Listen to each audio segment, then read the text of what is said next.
also understand what we do with that information. And by opening science up to the world, we can do more and do it faster. So when we bring more people in and include them in our science, we can ask more questions. We can also answer questions more quickly. And this isn't just something we're doing with Psyche and with planetary science, but we're doing it across the Science Mission Directorate. Exactly. We're actually doing it with Earth as well. We have the Earth Information Center now at headquarters. Can you tell us more about that? Yeah, so Psyche is going to give us a little more information about metallic cores, and Earth has a metallic core. What the Earth Information Center tells us is a little bit more about what's happening on the surface of the planet and what we can see when we observe Earth from space. So we can learn about things like land use and land cover, we can learn about ice, we can learn about what's happening in the atmosphere and how that all impacts people here. Exactly. Thank you so much for being here with us today, Kate.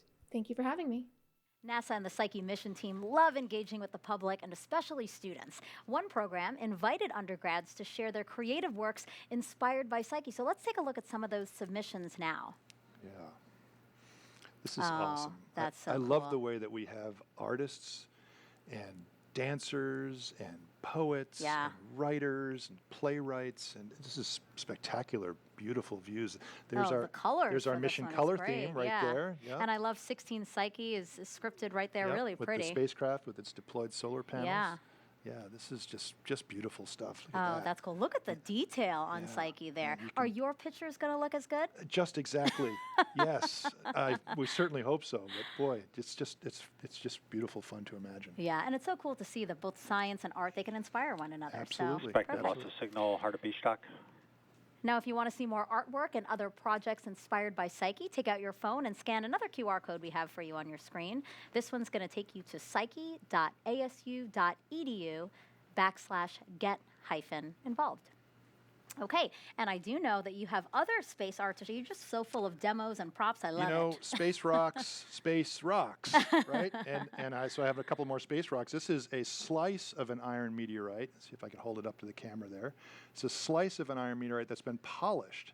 And you can see the beautiful grains. There we go. You can see the grains in it. So and this is a mixture of metal and silicate rock. Yeah. And so this might be not polished, but might be what the surface of Psyche is like. But it's also, it's just beautiful. People put these on their mantle place and in their rock collections. You can collect these. You said make jewelry too, You can right? make jewelry out of them, little earrings, a pendant, whatever. That's cool. I have another piece of space art. This is also a space rock. Let me hand this one to you. Tell me what you feel. Oh, that's heavier than I expected. Very wow, heavy, right? It's a sphere that the artist has kind of carved out of a much bigger metal meteorite, and you can see all the little grains, and it almost looks like a little mini Death Star, right? It does, and so people collect these and trade different ones with their friends, and so there's lots of ways to use space rocks for art too. Yeah, thank you for sharing those. I really appreciate that. Sure. All right, it's now been about 44 minutes since launch. Our coverage is again going to take you through the deployment and first possible signal from the Psyche spacecraft. So let's check back in with Mission Control at NASA's JPL. Thank you, Megan. Welcome back to JPL. We may be 2,500 miles away, but I can tell you the community feels connected. And here's a live look from Von Karman Auditorium. Just moments ago, it was packed with nearly 200 family and friends. This is where JPL hosts special events, and it's also where we display several spacecraft models. And there's a model of the Psyche spacecraft that I had a chance to see up close with payload manager Noah Warner. Take a look at why he says you can compare parts of the spacecraft to an electric car. Great to have you here, Noah. Tell us more about Psyche. Yeah, I'd love to. So we're standing here with a quarter scale model of the Psyche spacecraft. And you can see even at a quarter scale, it's a very large spacecraft. The actual Psyche spacecraft is over 15 feet tall and 80 feet wide, and at launch it weighs over 6,000 pounds fully fueled. Let me point out a few key features of the spacecraft. You see up top here is the high gain antenna under this silver blanket, and on front is one of our 3 low gain antennas. Also on the front of the spacecraft is the NASA technology demonstration instrument called Deep Space Optical Communications. Psyche will use a special kind of propulsion system. What can you tell us about it? That's right, we use solar electric propulsion. That means we gather energy from the sun through our 5-panel solar arrays. We convert that energy into electricity and use that electricity to drive our Hall effect thrusters, 2 of which you see right here. They're 4 to 5 times more efficient than a chemical rocket. You can think of a chemical rocket almost as like a gasoline-driven, high-performance sports car with lots of acceleration, whereas our Psyche system is more like your highly efficient electric car that Acquisition gets you of signal everywhere you're reef. going on the minimal amount of fuel. Hall effect thrusters use xenon as the propellant. They ionize that propellant and accelerate it out at tremendous speeds. They also generate this beautiful blue plume. Wow, and right now it's packed up in the spacecraft. How do we get it to look like we see it right now? That's right. At launch, these 5-panel arrays are stored flat on the side of the spacecraft. And a series of cables, springs, latches, and dampers will choreograph that deployment such that the first 3 panels in line here will deploy first, and then the side panels will come out one at a time after that. And then the spacecraft will start looking for the sun and get those arrays pointed directly at the sun to get full energy. At that point, the spacecraft starts a rotisserie move where it rotates about once an hour, establishes communication with the ground, and then the operations team can start to check out the spacecraft and get Psyche ready for its journey. So what are you looking forward to on Psyche? I think I'm looking forward to the science investigation and frankly, the fact that we're going to a world that we've never seen with our own human eyes. We don't really know what we're going to see there, but I think we've got the exact right suite of science instruments to figure it out once we do get there. Thank you, Noah. Riding along on Psyche today is NASA's Deep Space Optical Communications Experiment, or DSOC. It will be the agency's first test of high bandwidth optical or laser communications between Earth and beyond the moon. In our everyday lives on the ground, we use optical fibers for really high-speed communication, and that capability has been adapted for use in space near Earth. DSOC stands for Deep Space Optical Communications, which is using lasers to communicate at high rate, and the application of that to deep space beyond the moon is what the DSOC project is about. Primary objective is to give future NASA missions the tools for returning data at much higher rates. The signals travel at the speed of light, so they come just as fast as they do for the microwaves, but you could send more data in the same time of a pass for the same spacecraft resources. The notion of being able to communicate, have video to astronauts on Mars is actually part of the vision that NASA has for optical communications. DSOC consists of a flight terminal that flies on the Psyche spacecraft, and then a ground network that has a station for transmitting up to the spacecraft and then receiving the laser signal down from the spacecraft. Here we have to send a laser beam from Earth that the spacecraft has to receive, use as a pointing reference, and then initiate the communication link. So it's a very flight and ground joined at the hip kind of telecommunication system. DSOC is being implemented as a technology demonstration to show that we know how to build terminals that can do this, with the idea that in the future they can be flown as part of the operational communication system on future missions.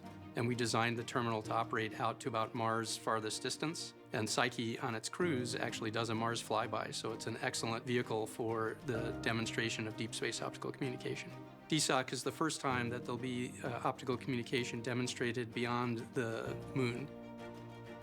The leap that DSOC is taking is huge. I can't express in words, what this will mean to actually see bits that were transmitted from deep space spacecraft received on the ground, and we can verify that, hey, we got the bits that you sent, here they are. Before that moment of elation and joy, there's a lot of work that we still need to do and think through.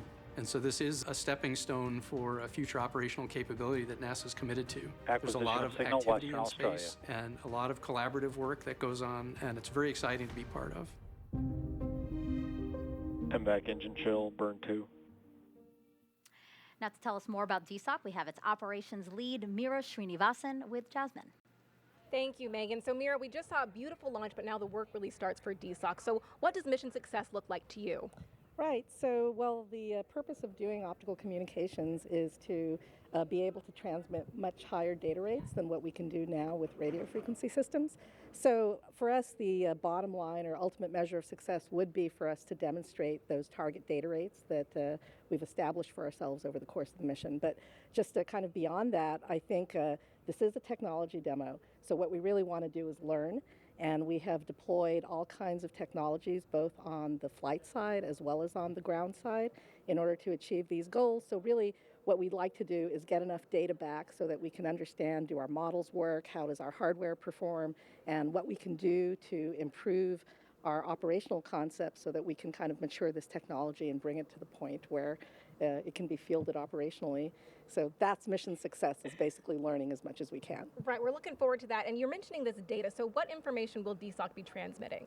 So what we're going to be focusing on primarily is this kind of test pattern data. This is what we've been using on the ground as we were developing the system, and so we'll focus on sending that initially. It's essentially like it's a test pattern, something that's pre-recorded, and it allows us to characterize the performance of the optical channel.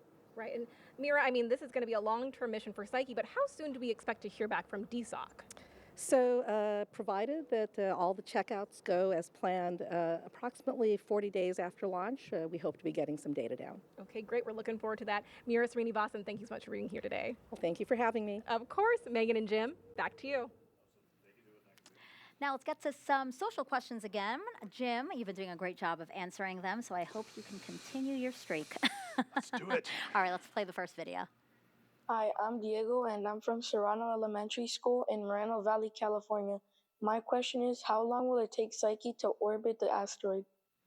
Good question. Diego knows how to ask good questions. Absolutely. Orbits. Yep. So we start up very, very high as we approach the asteroid, going to very high orbit, and it's about 33 hours for the spacecraft to go around Psyche once, and we'll slowly lower that orbit, lower, down to about 4 hours. We're about 75 kilometers, maybe 50 miles or so above the asteroid at our lowest orbit. Okay, and we do have time for one more question. We have this one from X, Space Case Sarah on X. What are you most excited about to learn about Psyche, considering how the Bennu sample was so incredibly cool? Yes, boy, what a great success for that, really for cool the too. OSIRIS-REx team. That's spectacular. Of course, we're not taking samples from Psyche. We're doing what's called remote sensing, but we will be able to measure the chemistry, to look at the geology. We'll be mapping this asteroid just like the OSIRIS-REx team did with Bennu. So we'll learn as much as we can just short of bringing a sample back. So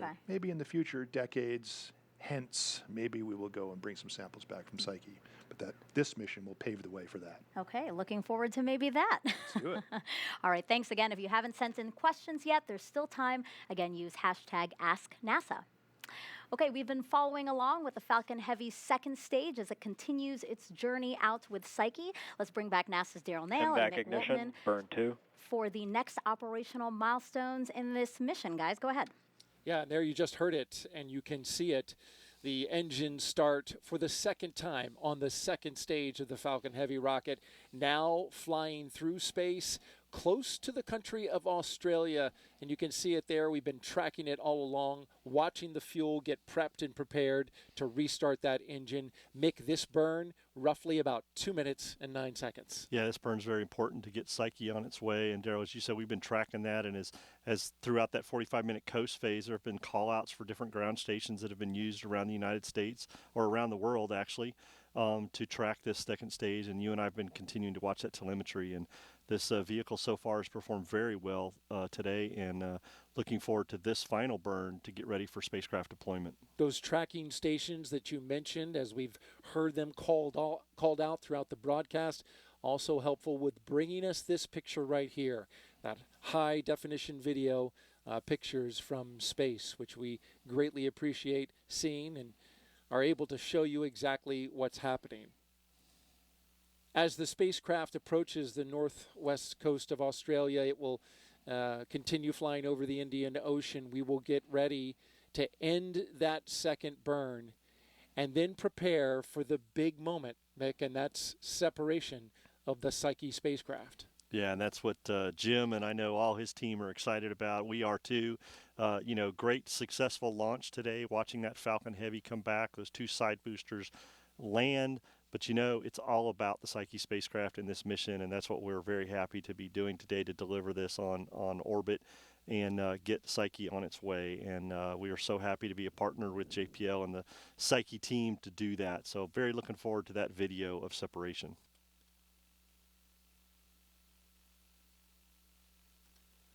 So the burn about to come to an end here in just a few seconds.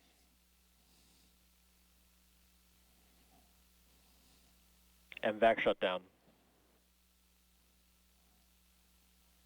There you hear the good call out of the MVAC shutdown, still glowing red though in the cold darkness of space. We are in orbital night on the other side of the planet from where we launched this morning. Nominal payload deploy, orbit insertion.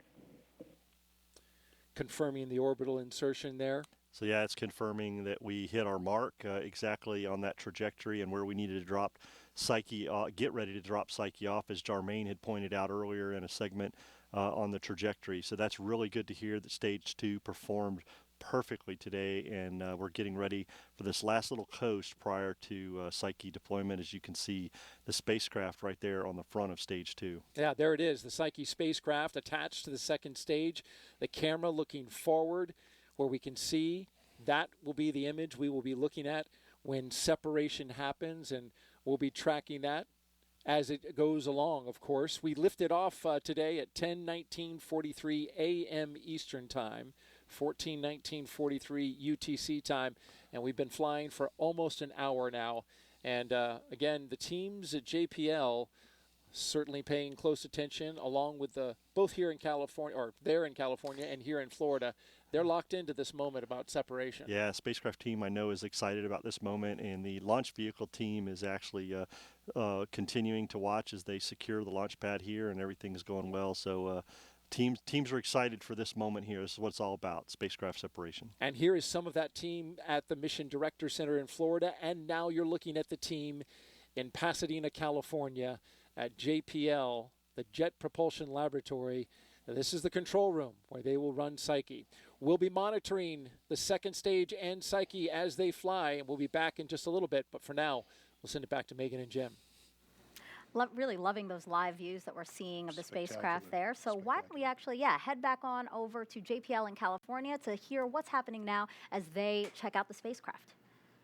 So the SpaceX speak, you just be like, it's green, we're okay. Thanks, Megan. We are about 1 hour after launch, and now everyone at JPL is eagerly awaiting the next major milestone. Here is a live look from our mission support area. There was a shift change just a short time ago. Right now, they're preparing for initial acquisition of signal from the spacecraft. I'm joined now by Psyche Flight Systems Manager Mark Brown, who is responsible for spacecraft development. Thank you for joining us, Mark. Thank you, Raquel. Now, you were part of that countdown shift. Yes. What was it like witnessing launch with your team? Oh, it was very satisfying. The end of a long road for us developers, but then this the start of the journey, that the spacecraft's going to take. We're very confident in how the spacecraft's going to behave. We've done all the testing and analysis that relates to this. There's always a little bit of nail biting that goes on with these things because you can't exactly test that exact ride to space, but we're quite confident. The other thing I would say is that we're relieved to have gotten to do launch today.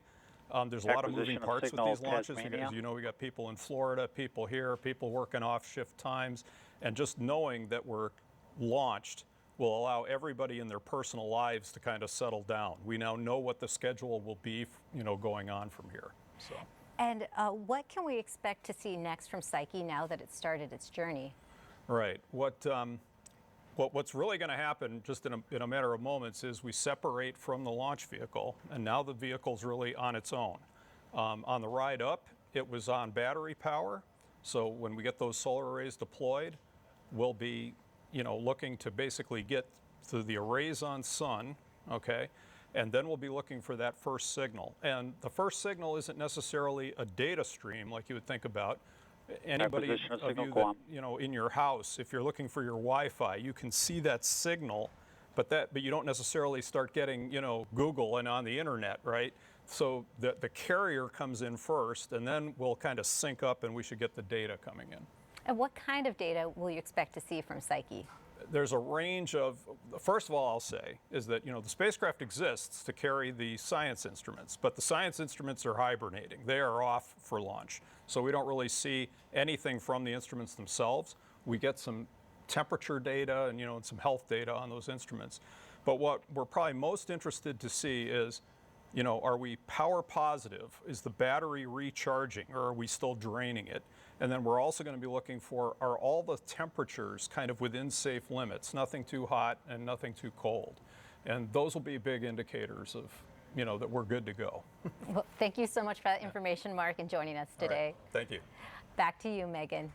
Okay, well, as Mark said, we are soon expecting to see the Psyche spacecraft separate from the Falcon Heavy's second stage. We have an animation of that right now. Let's bring back Daryl and Mick. Everything still tracking, guys?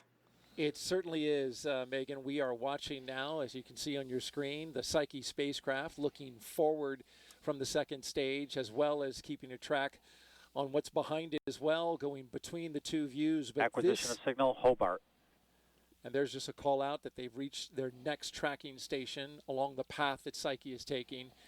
But the big show is right there. That shot right there, Mick, the Psyche spacecraft pointed into space. We are in orbital nighttime, currently flying. We've overflown Australia, approaching Papua New Guinea, where we are tracking a separation time in just about in just a few seconds. Stand by.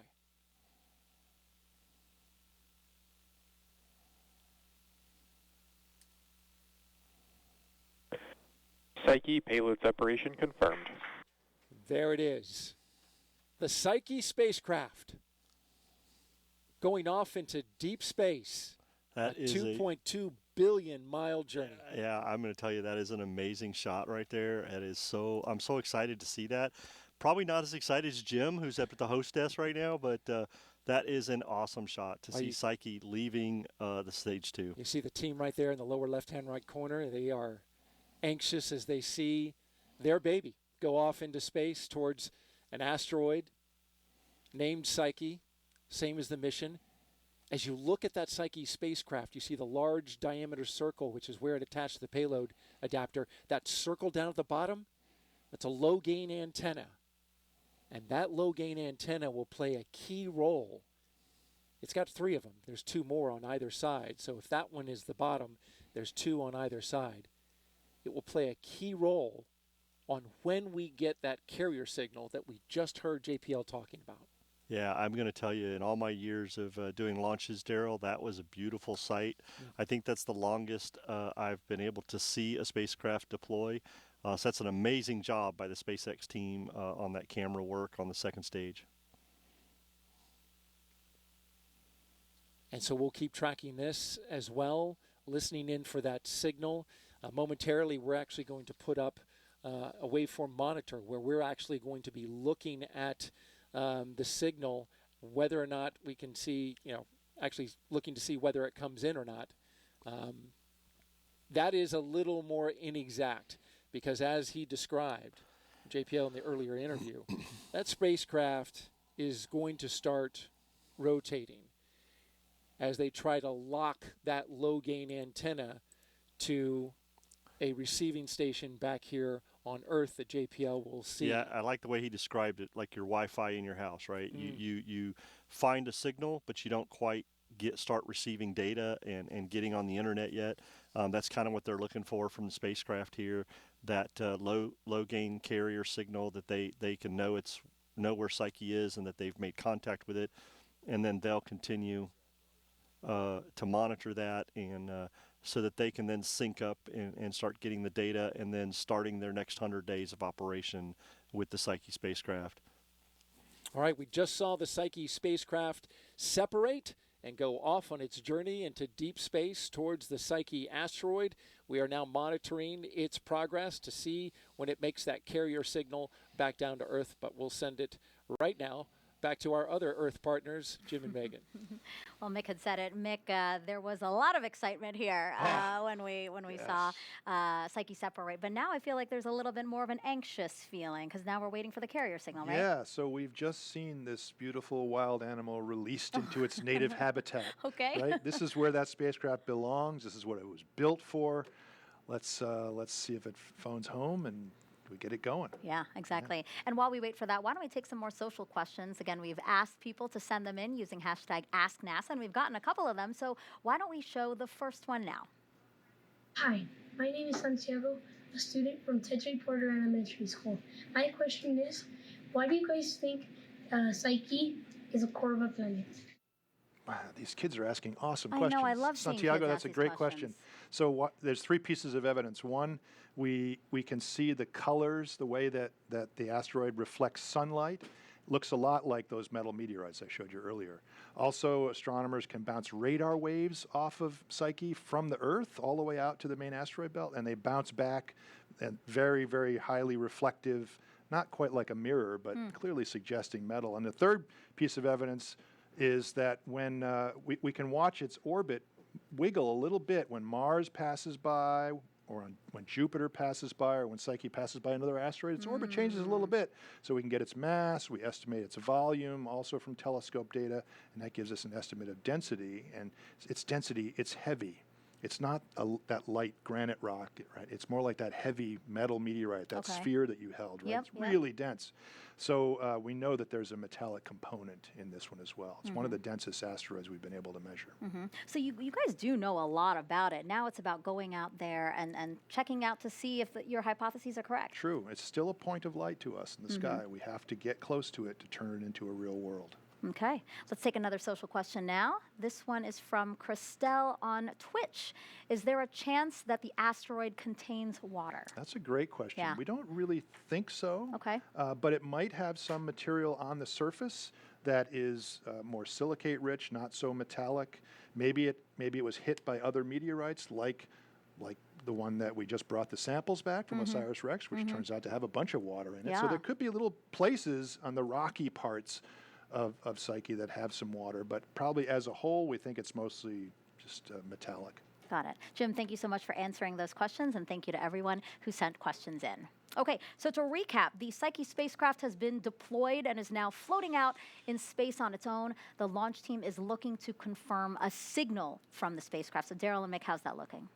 Yeah, Megan, we've been flying for 1 hour and 8 minutes now through space, and there you see, I believe we have Yep, I see signal. See the spike right there, the low carrier signal, and the JPL team clapping. It looks like that little spike in the center right there is the low carrier signal that they're looking for. So that is good news that we've received that carrier signal, and the team will begin their work. And what you're looking at there in the lower left-hand corner of your screen is the receiving station for JPL, and they got that carrier signal, which came off of Psyche's low-gain antenna. It sent out that signal. There's not a lot to that signal. There's no data, no telemetry, just a basic signal that says, hey, I'm here, I'm out in space. Yes, basically, as Jim said, phone's home, lets them know where they are, that they can start working to get their stuff set up and start acquiring data later on and beginning that next 100 days of operations that they need to do. So, very excited for the Psyche team, spacecraft team, successful launch of a Falcon Heavy today, and now they have contact with Psyche, and they can begin the work they've been working on for the last several years. As for the spacecraft, what it's doing now is getting into a mode to deploy its solar arrays. They're going to get those arrays out, get it pointed in the direction of the sun, get that spacecraft power positive.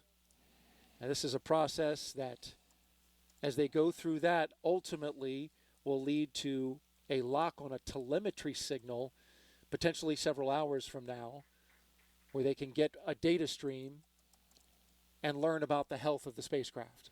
Yeah, absolutely. That's what they're looking for, and that's what's exciting for them to get these things started. So very excited to watch that and bring things to a conclusion here for this mission as we are, Daryl. But the Psyche team still has a lot of work ahead of them. That's right. They got to go fly by Mars, which is their first destination in about 3 years. Yeah. And another 3 years after that, they'll be on their way to Psyche. So, of course, congratulations to the JPL team, LSP, NASA, SpaceX, everyone who's participated in making this mission a success. And I appreciate you riding shotgun here, partner. I appreciate it, man. Another great successful launch. And I would say to Jim, congratulations, my friend, and go Psyche. All right, we'll send it back to Megan and Jim at the host desk. Thank you, Daryl and Mick. Always good to do a broadcast with you Those guys. guys are great. Those guys are awesome. Yeah. Now, Jim, you are Psyche's imaging lead, obviously so invested in today's mission and all these milestones. I'm telling you, sitting next to you, it's like riding a roller coaster. So like deployment, you're like, and then it's back down to the carrier signal. And then we get the carrier signal and you're like, and now we're waiting on solar array deployment. That's the next big thing, right? Right. We knew even when we were writing the proposal many years ago, there would be 2 early critical events, right? We just saw one of them, the beautiful SpaceX launch and the KSC team delivering us to the right path. We're going the right direction.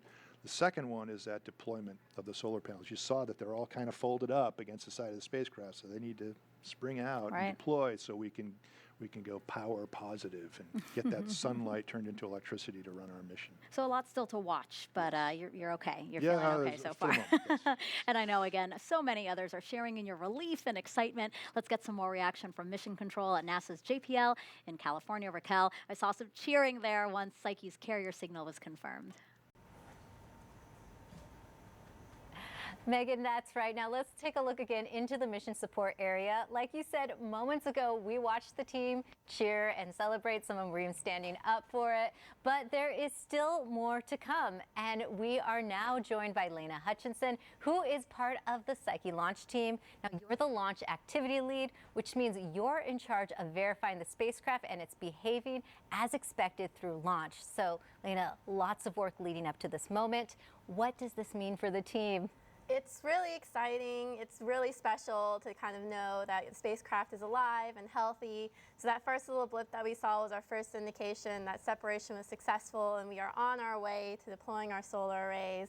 And hopefully we'll soon start to see actual telemetry where we can start verifying power and temperatures and a lot of other things like that. So it's really exciting, and for me personally it's really special because this is the first mission that I have actually worked on that I got to launch since I started at JPL. So it's extra exciting because now we're finally here, we're in space. Well, congratulations on your first mission, and the work doesn't end here. So tell us what's next for Psyche and you during its long cruise. Yeah, so as we keep going, we will start checking out all of our instruments, all of our hardware, making sure that everything survived the launch and is doing okay. So we'll be checking out all of the data and making sure that everything is doing well. And I will be continuing on with Psyche. I will be continuing as we checking out all these instruments and helping out and supporting the team with all that work. Now, in your support role, we understand that the first 24 hours may look different from the first weeks or months. What's that like? Yeah, so our main goal right now is to make sure that the solar arrays are deployed and that our telecom system is working, which means we can actually start sending and receiving data and commands. And that is like the most important thing to focus on right now, because those are the things that we absolutely need to be able to continue on. We have to have power and we have to be able to talk to the spacecraft. So that is the main focus for the next day or so. And then as we continue, we'll start checking out all the other hardware and making sure everything's looking okay. Great. Thank you so much, Lena. Now, Megan, that will do it for us here at JPL. The mission support area will continue to wait for acquisition of signal, which is expected to happen within the next couple of hours. So we'll send it back to you in Florida. Great, Raquel, thank you so much. And back here on the Space Coast, you can see that Jim and I are not alone. We are now joined by Diana Calero from NASA's Launch Services Program. Today, she was filling in on console as the Assistant Launch Manager for Psyche. Important role, another successful mission for you guys. Congratulations. Yes, thank you very much. It was great. We had a great count. Actually, it was pretty clean. We got over a few issues early on in the count, but then everything was very quiet. Everything was very clean. Of course, we had some worries about the weather coming in with the 30% violation, But then we got, right before prop load, we got a great assist there by our launch weather officer for the 45th Space Quadrant, giving us a 15% chance of violation, which was awesome. Yeah. So going in, everything was nominal. There was a little bit of drama there, maybe in the last 5-6 minutes there when spacecraft was transitioning to internal power, and they weren't quite getting their telemetry. They couldn't verify it, so everyone was holding their breath there for a little bit, but then they got it, and everyone's like, everyone let out their breath at the same time. Gosh.